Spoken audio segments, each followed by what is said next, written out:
O modo de ver a existência é o fenomenológico existencial, ou o fenomenológico hermenêutico.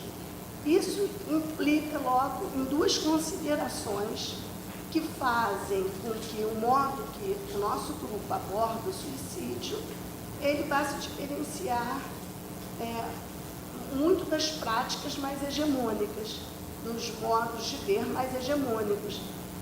Por isso é que a gente já começa a abordar fenômeno, e não mais, vamos chamá-lo de fato, mas de fenômeno, e fenômeno no sentido mesmo do que fenômeno quer dizer, que fala de algo que se dá na existência no fluxo temporal e espacial.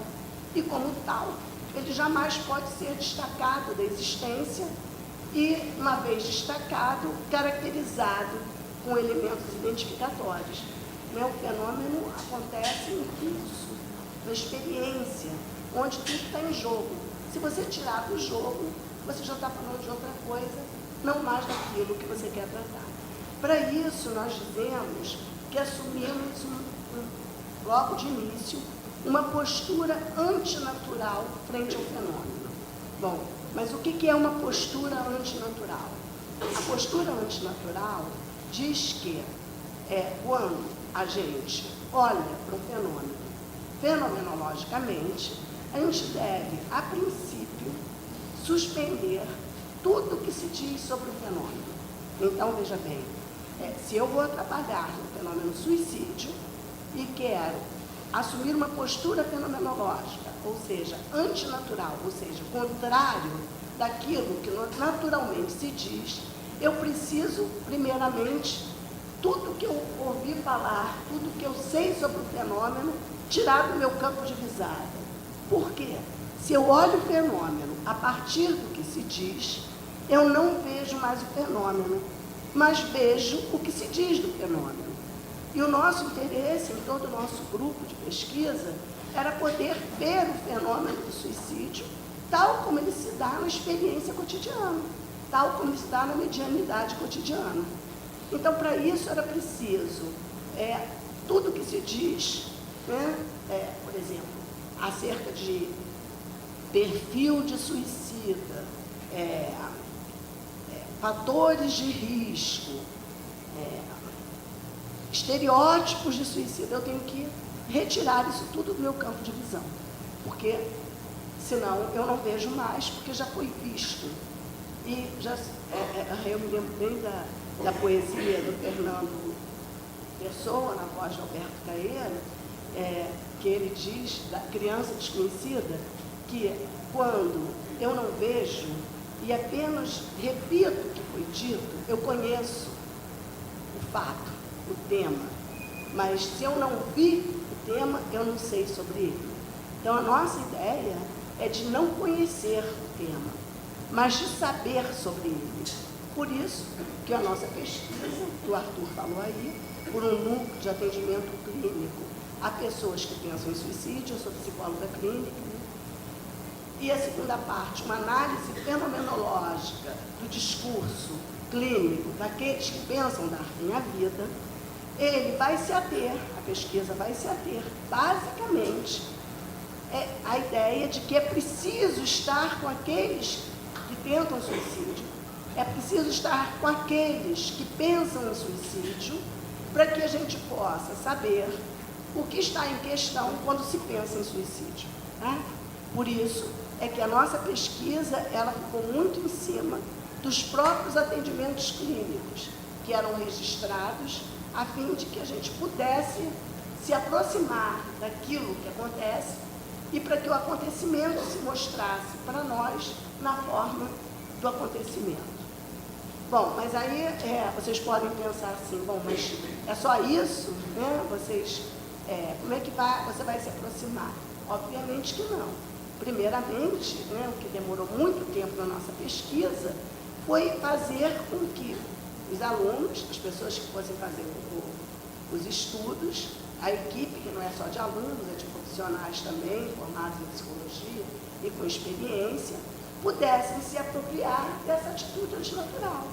Eles precisavam, primeiramente, é se apropriar disso, ou seja, nós ficamos 2 anos apenas trabalhando no sentido de que eles pudessem suspender tudo que se diz e pudessem perder o medo, perder o desespero frente àqueles que pensam em suicídio.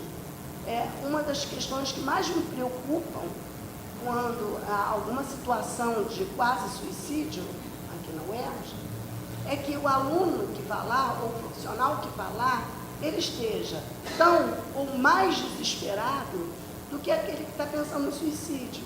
Eu achava que isso era um grande risco, porque quando a pessoa vai lá, ela está desesperada, ela pode descer junto, né? É preciso que você tenha tranquilidade frente ao fato. Mas para ter tranquilidade frente ao fato, muita coisa era necessária, né? Uma delas era que a gente pudesse encarar vida e morte como situações da existência.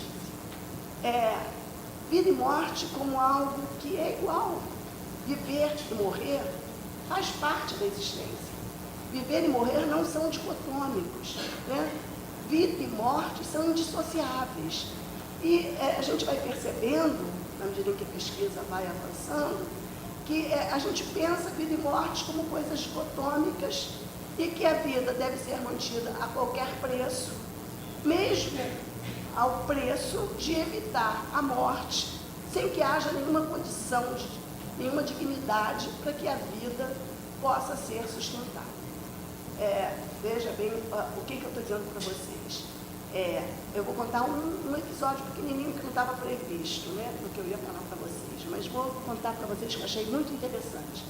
Eu fiquei 2 anos preparando os alunos por meio a textos filosóficos, ou seja, a filosofias que tratam da vida e morte, sem ter um maior valor pela vida do que na morte, ou seja, colocando morte e vida como sendo elementos indissociáveis.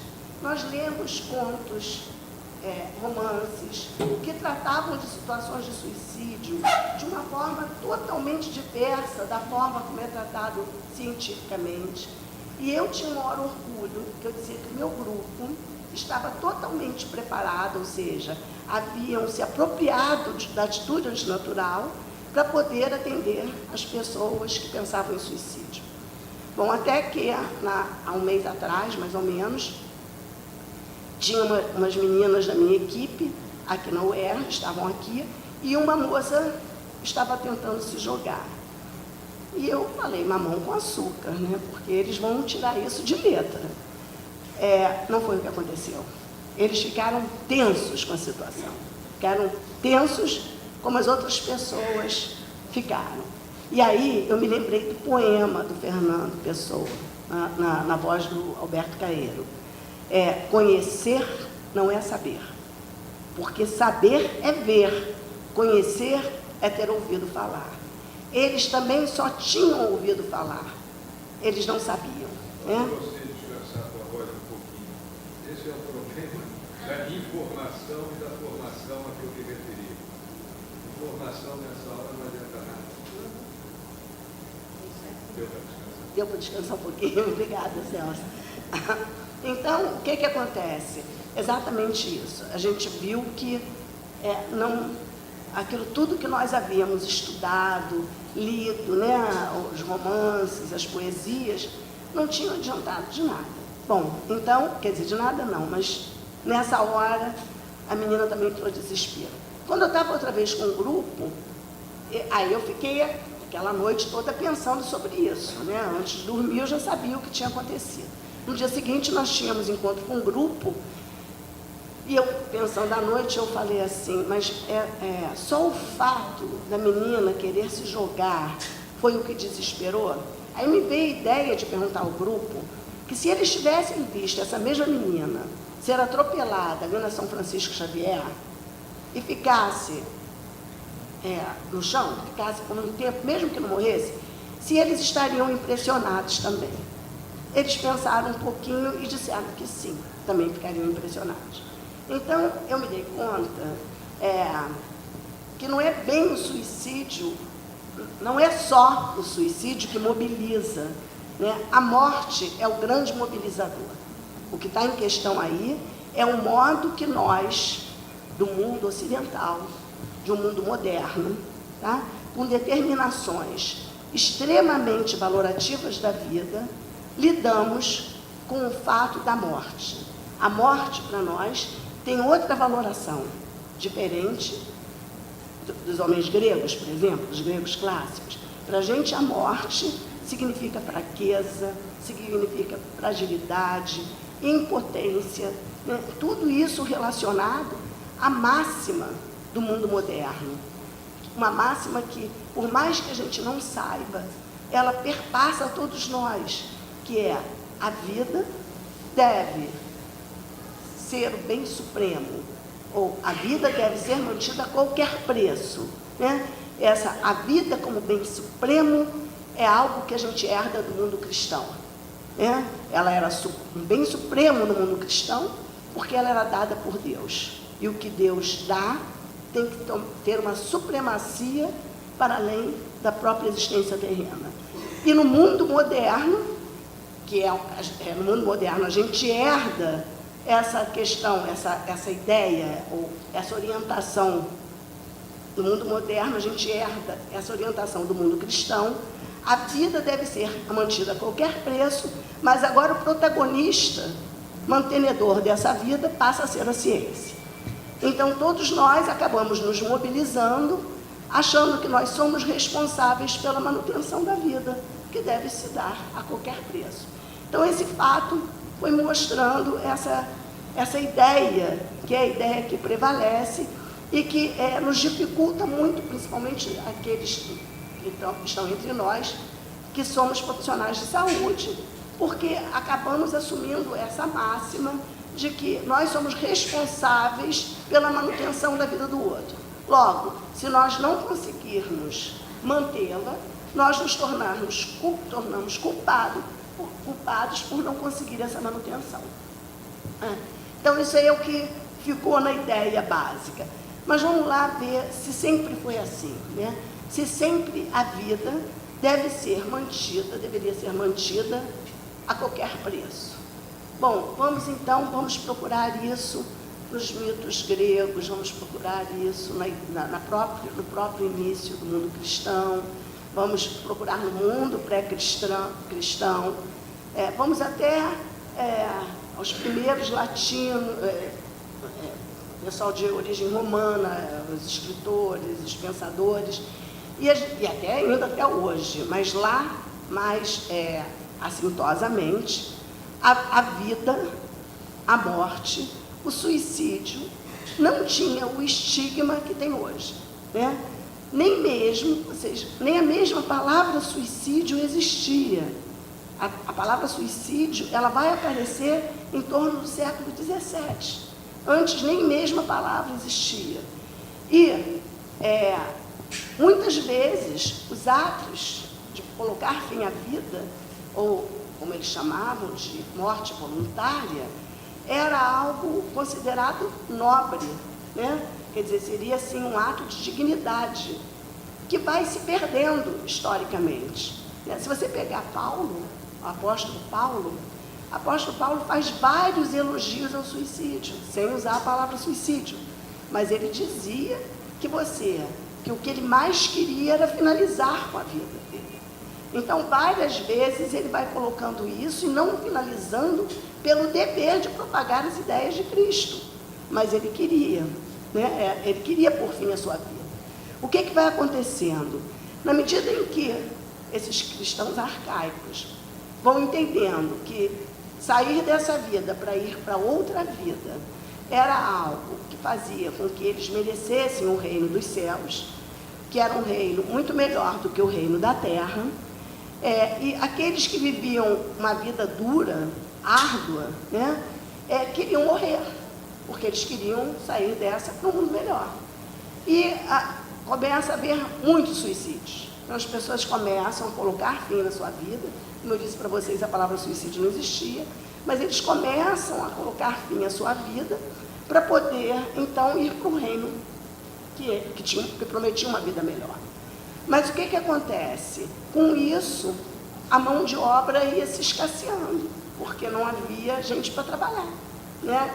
Os ricos não queriam trabalhar, o reino daqui estava muito bom para eles. Mas os pobres, eles disseram, bom, se eu vou para um reino melhor, em que a vida não é tão sacrificada, eu vou me embora. Quando isso começa a acontecer, no Concílio de Latão, o suicídio passa a ser pecado, ou seja, a morte voluntária passa a ser pecado.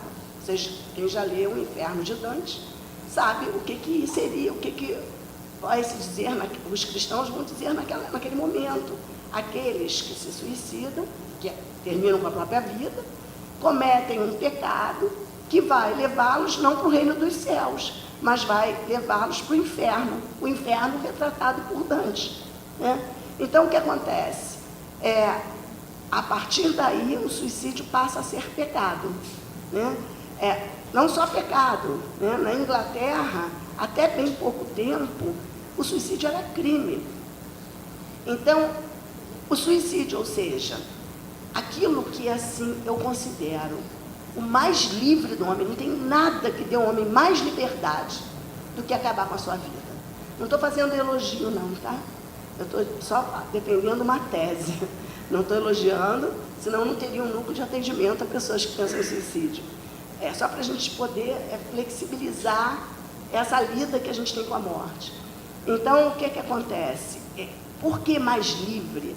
Né? Eu acho muito engraçado, muito interessante, que a gente ouve as pessoas dizerem assim, a tentativa de suicídio, o suicídio é uma restrição de liberdade. Eu costumo perguntar assim, o que é restrição de liberdade? É você dizer não às demandas do nosso mundo, ou seja, a vida a qualquer preço, ok? Ou é dizer sim, sem sequer pensar qual é o sentido da vida a qualquer preço. Por isso é que aquele que se suicida, ele rompe com essa determinação do impessoal, com essa determinação do mundo, e ele pode dizer sim a não querer viver mais. Bom, na medida em que o suicídio vai sendo apropriado, vai sendo tomado como um ato proibido, ele assinala, ele aponta para aquilo que é mais livre no homem. Você não pode matar ninguém, porque se você matar, você é preso, né? Mas se você se mata, você não está mais nesse mundo. Você está livre totalmente de tudo aquilo que o teu mundo impõe, né? É a única coisa que a gente... Olha só, a nossa vida, ela não é nem um pouco livre, porque a nossa vida não é nossa, ela é do Estado, tá? Quem manda na gente, quem diz o que a gente tem que fazer ou o que não tem que fazer, é o Estado. A gente pensa até que mas não é. A gente tem que fazer o que o mundo diz que a gente tem que fazer. Se a gente diz não, de alguma forma, a gente é colocado na categoria do rebelde, na categoria do marginal, etc. e tal. Bom, então, vamos lá, então, continuar na nossa linha de pensamento. O que ocorre, então, é que o suicídio, então, ele vai tomando outra configuração, né, que não é tomada por todos, né? Alguns pensadores, eles vão totalmente contra essa ideia de que o suicídio seja visto como algo de uma ordem estereotipada, seja visto como crime. E a própria pessoa que pensa em suicídio, ou que já tentou o suicídio, começa a se ver como alguém que, numa categoria de doente, de anormal, de patológico, ou seja, a própria pessoa vai acreditando nessas estereotipias que vão sendo dadas. Eu assisti um pouquinho da palestra daquela moça, né, da moça que apresentou antes. Então, eu estava pensando assim, se a gente vai tomar aqueles fatores de estresse, né, se a gente vai tomar aqueles elementos, todos nós, de uma forma ou de outra, estamos dentro daquelas questões, né? Quando eu digo que não somos todos nós, é o suicida, eu já estereotipei, eu já estigmatizei, eu já disse que aquela pessoa, ela é diferente. Quando eu estou fazendo isso, eu estou com um enorme preconceito, criando um estigma, criando um estereótipo que não vai permitir jamais que eu me aproxime dessa pessoa com a experiência que ela me tem a dizer. Porque ela agora não está mais à vontade para falar comigo sobre a sua anormalidade. Porque eu já disse de antemão que ela é anormal, que ela é doente. E a gente vai dizer, eu não digo, a gente diz, quando a gente fala assim, o suicida é alguém solitário. Eu estigmatizei. Quando eu digo suicida, o suicida em potencial, que eu acho que todos nós somos, né? Então, quando a gente diz esse é em potencial, esse não é, é um grande equívoco, porque não é algo que eu saiba desde sempre que vai acontecer, pode acontecer num instante, sem nenhuma previsibilidade, que é outra coisa que a gente tenta acreditar, que se existe um perfil, se existe um estereótipo, eu posso controlar. Balela. Duas coisas eu vou falar para vocês. Uma é que a gente pegando o perfil de suicida e perguntando no grupo quem se insere no perfil, todos se inseriram. Ou o nosso grupo é de potenciais suicidas, por isso que a gente lida com muita facilidade, ou todos, de uma forma ou de outra, se inserem nesse perfil, né? Mas quando a gente diz fulano se insere, cicrano não se insere, rapidamente a gente exclui. Tá? A gente exclui aquele.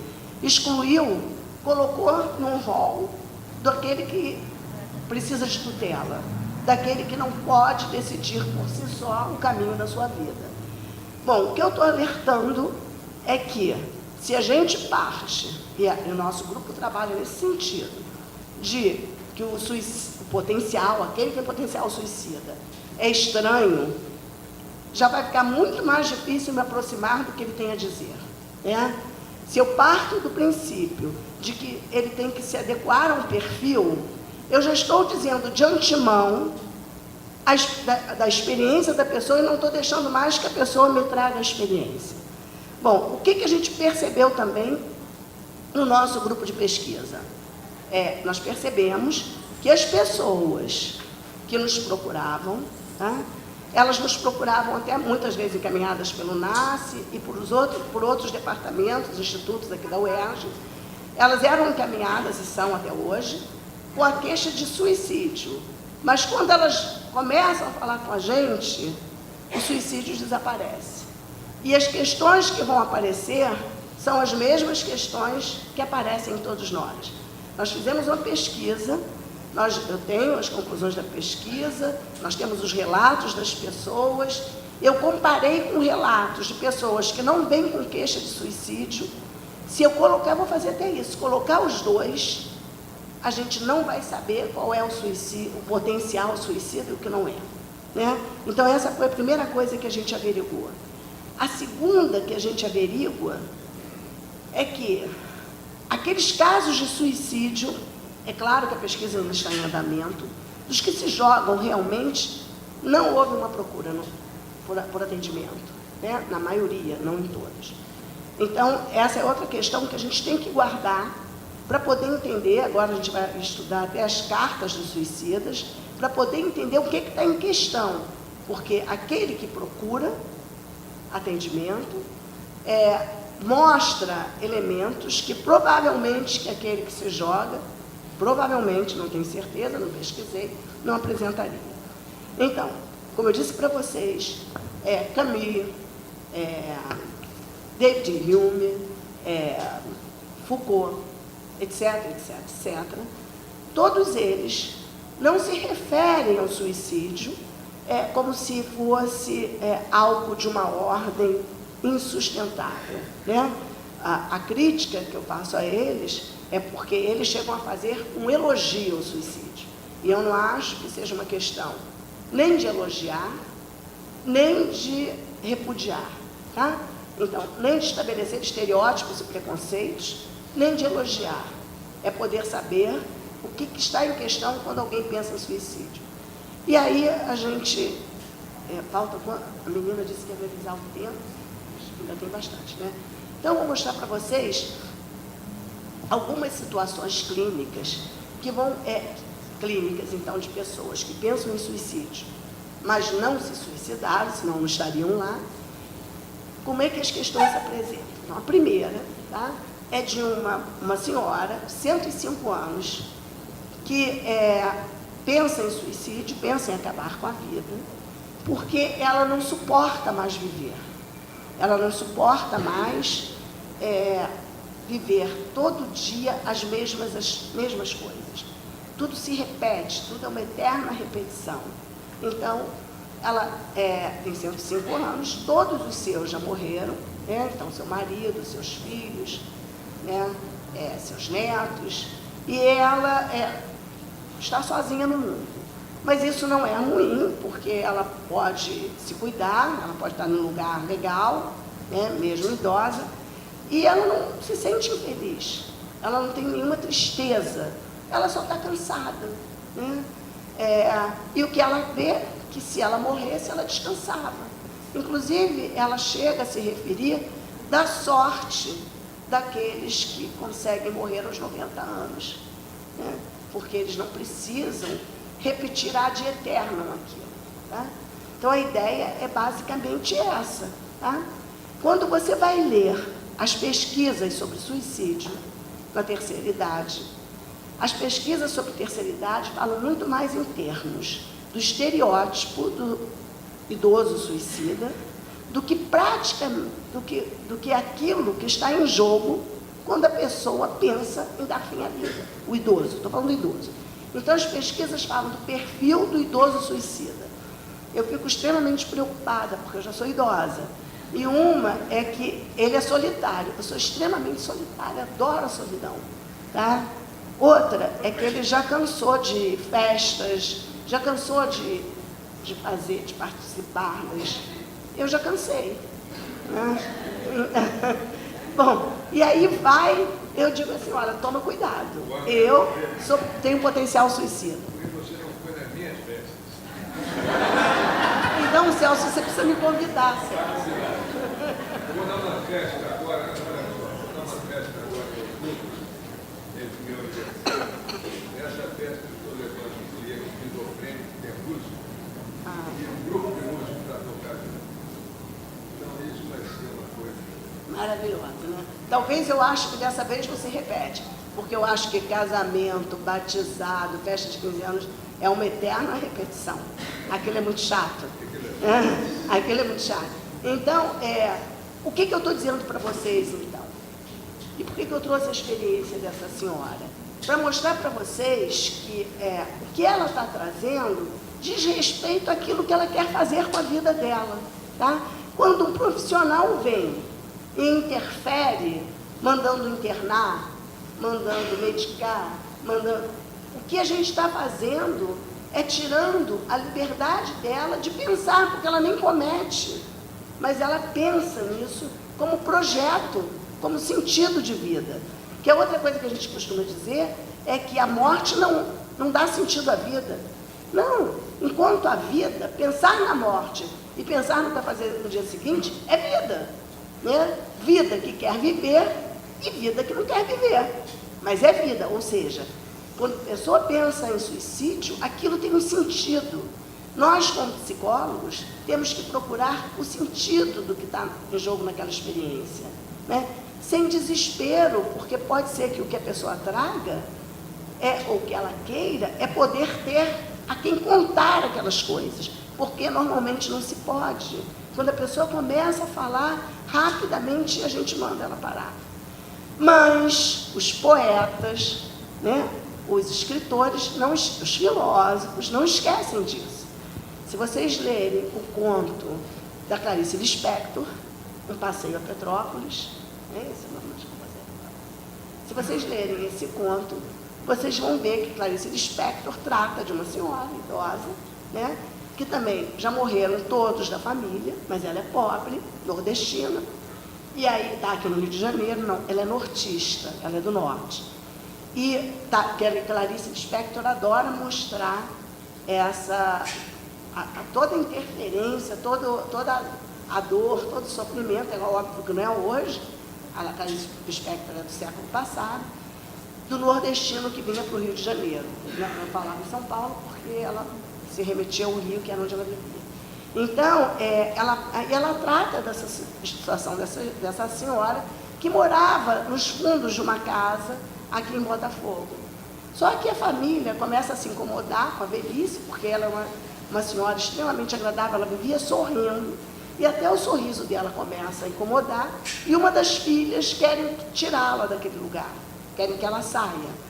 E essa filha com o noivo resolve levá-la para a casa de um parente em Petrópolis. Mas eles não vão na casa do parente, deixam ela na esquina, dizem como é que ela vai, e para ela se apresentar. Ela vai, se apresenta, né? Bom, quando ela passa, assim, tem uma característica muito interessante, que a coisa que ela mais gostava na vida era passear na cidade do Rio de Janeiro para conhecer a cidade. Porque ela, desde muito novinha, sempre apreciou muito a cidade do Rio de Janeiro. E quando ela vai para Petrópolis, ela curte muito a viagem. É assim, nossa, a estrada para Petrópolis é mais bonita do que o Rio de Janeiro. Quando chega lá, então, a família, ela estava morrendo de fome, né, com frio, e a família estava tomando café, não oferecem café para ela, e ela fica querendo só tomar um café com queijo. Ela faz várias reflexões acerca disso, mas, enfim, o dono da casa dá um dinheiro para ela voltar para o Rio, porque ele não queria ela lá. Ela vai embora e na estrada de Petrópolis ela senta num tronco de árvore e morre. Né? Olha com que beleza Clarice Lispector trata isso e como ela vai mostrando que é uma determinação muito forte no nosso tempo de que aquilo que não produz deve ser descartado. É o que a gente faz com a nossa geladeira quando fica velha. Né? Antigamente a gente não consertava, agora a gente nem se conserta mais. E que a gente faz com o nosso computador. E cada vez mais essa cultura do descarte nos domina, toma conta da gente. Ora, o idoso, né, que não produz mais, ele agora deve ser descartado. Né?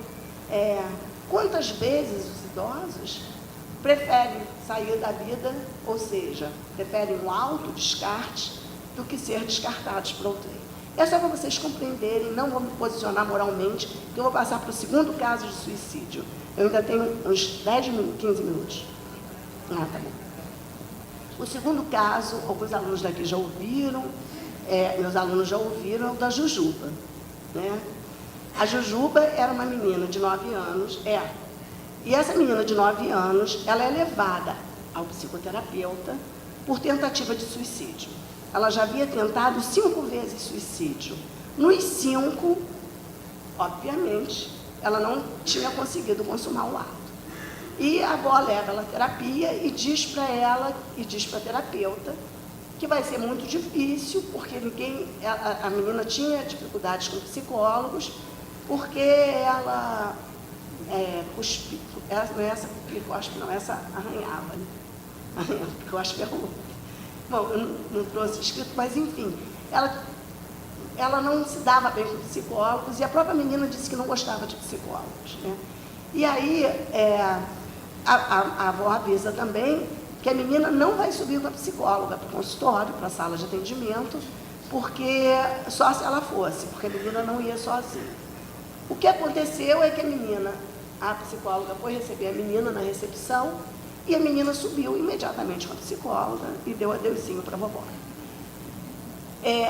Quando a psicóloga, né, no que ela relata o caso, ela foi uma aluna aqui da UERJ, ela diz que houve uma coincidência, as duas estavam de roupa amarela. Né? Bom, mas não foi só essa coincidência, há outras coincidências. Mas o que acontece é que quando ela chega na sala, a menina tem umas feridas pelo corpo e provavelmente das tentativas de suicídio. E, obviamente, a psicóloga não pergunta o que são aquelas feridas, porque o psicólogo tem que esperar ver se o outro quer falar sobre as feridas. Se o outro não quer falar, não cabe ao psicólogo falar, porque ele está sendo invasivo. Bom, e aí ela começa a alisar a Marta e começa a brincar com os cachinhos. A Marta tinha cabelo todo encaracolado dentro, e ela começa a brincar com os cabelos da Marta. E aí as duas vão tendo uma relação que se dá muito mais pelo contato físico, né? Tem um determinado momento, ela se deita no chão, Marta deita do lado dela e também alisa a pele dela.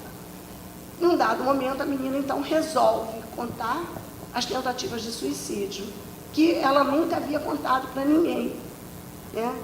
E ela diz que havia tentado suicídio, que não havia tentado, que nunca tentou suicídio, né? E que ela nem gostava quando as pessoas perguntavam isso, porque ela nunca tinha tentado suicídio. O que ela queria, como é que ela tinha tentado? Ela tinha ingerido água sanitária, ela tinha soda cáustica, botado fogo no corpo, tem mais hã? Ah, sim, queimado a pele, porque a pele de baixo era branca. Então ela conta que o que ela queria era ficar branca. Ela não queria ser negra, ela queria ser branca, tá? Por quê? As meninas do colégio dela eram todas brancas, e as meninas brancas eram bonitas, e ela era feia.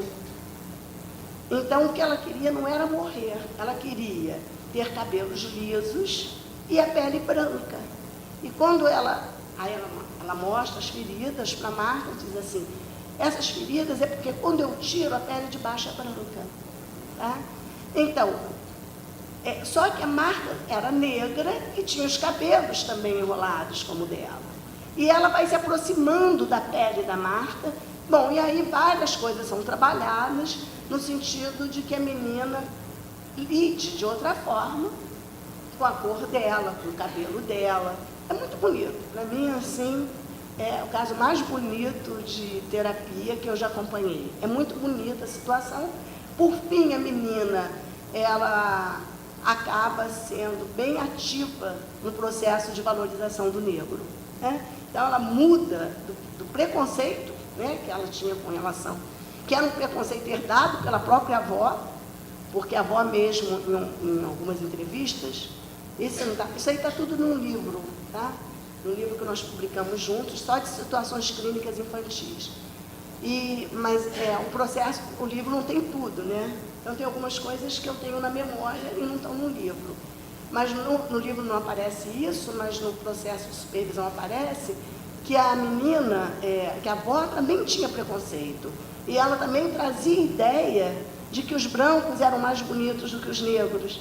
Então, mesmo que sutil, mas que a menina também ia aprendendo isso e que precisou de um trabalho de processo psicoterapêutico para que ela pudesse sair dessa ideia, essa sim restritora, essa sim restrição da liberdade, e que não era nem sequer suicídio, embora em todos os protocolos aparecesse como tentativa de suicídio em criança, tá? Segundo caso, onde a gente pode ver também várias situações da literatura falando também sobre suicídio, né? Também na infância.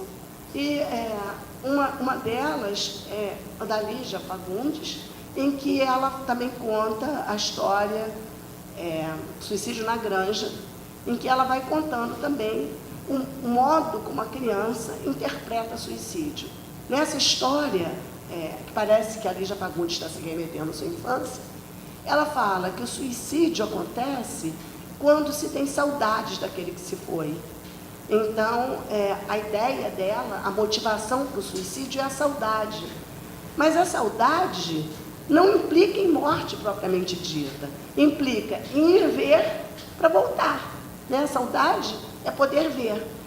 A gente sabe que na mídia, né, aparecem situações de suicídio infantil, apresentam situações de suicídio infantil, em que a criança deixa uma carta dizendo que vai se suicidar, né, vai morrer, porque ela quer encontrar o familiar em outro plano, um familiar que tenha morrido, o pai, a avó. Então, outra vez, o que está em questão não é a morte propriamente dita, mas é a saudade, tá? Embora, outra vez, a gente pega os artigos científicos sobre o suicídio infantil, e outra vez o que a gente encontra são perfis para que a gente fique alerta, porque a criança dá indicações de que vai suicidar-se.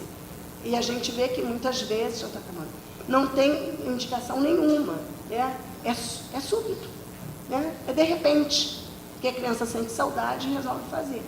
Muitas vezes, não estou dizendo que em todos os casos, só estou dizendo como é perigoso a gente achar que só tem que se preocupar se houver indicadores, né? O que eu estou dizendo é que ter indicador ou não ter indicador não é suficiente para se entender o que está em questão, né? Agora, ter escuta abarca todos os casos. Você ter escuta ao que está sendo dito, o que acontece no âmbito familiar, no âmbito escolar e principalmente no âmbito da clínica, implica ter uma escuta atenta, não enviesada e não comprometida com teorias que dizem de antemão o que a coisa é, não deixando mais que o que é se apresente no seu modo de ser, que foi o caso da Jujuba, da menina de 9 anos. Tá? Outro caso que é interessante também trazer para vocês é de uma jovem, né? Está escrito ali a idade, mas eu não me lembro, não vou pegar não, eu escrevi para não esquecer, mas aí eu não quero pegar o papel que eu perco tempo. Mas é uma adolescente, né, que ela pensa em suicídio. Essa efetivamente pensa em suicídio. Ela quer por fim a vida. E quando a gente vai vendo o que está em questão nessa jovem, ela vai dizendo que ela não gosta da vida. Ela não gosta da lida indiferente que hoje se tem com as pessoas.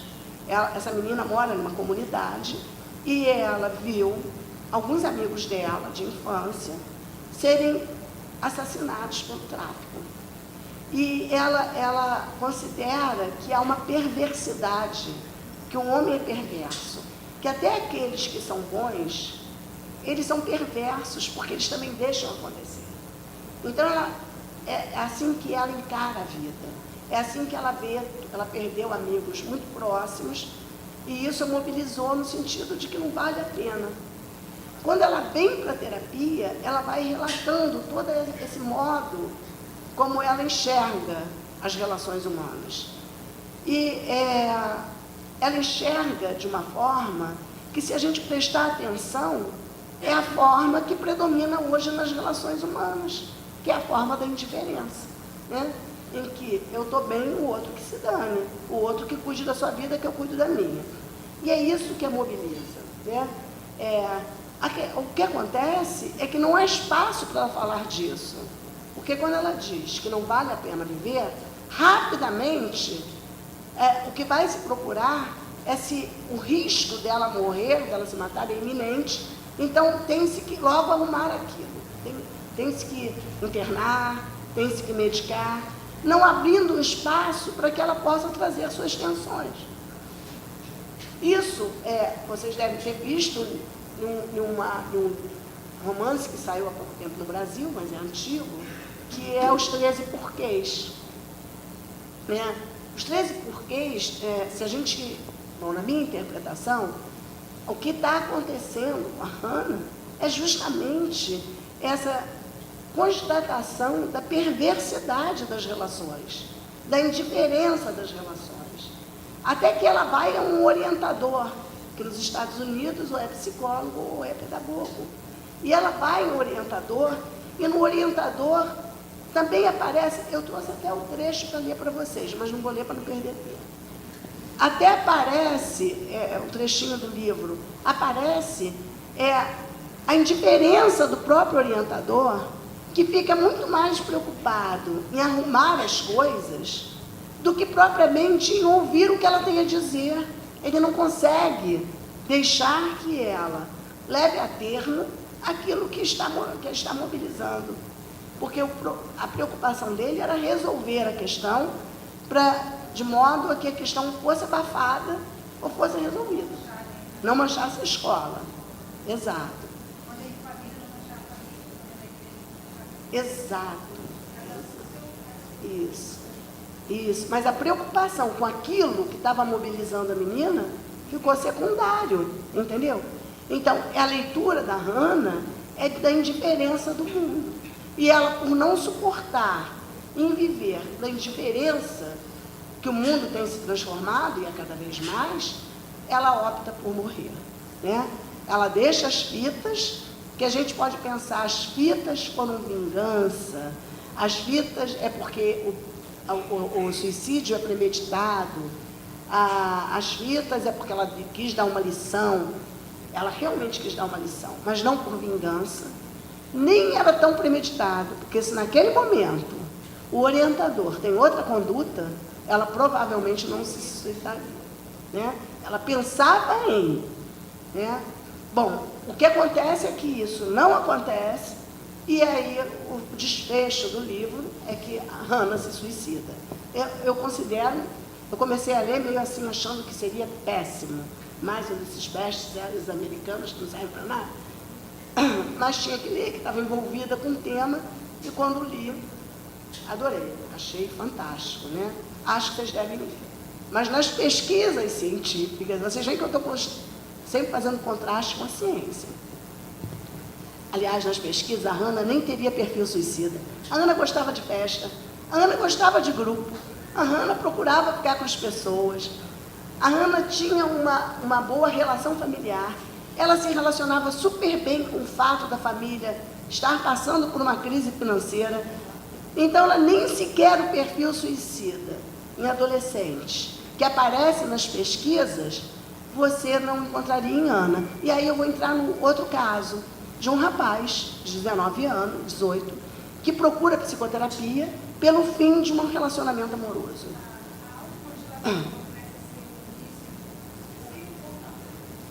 Não, olha só, tudo pode ser indício, como eu estou dizendo, e tudo que diz que é indício pode não ser indício.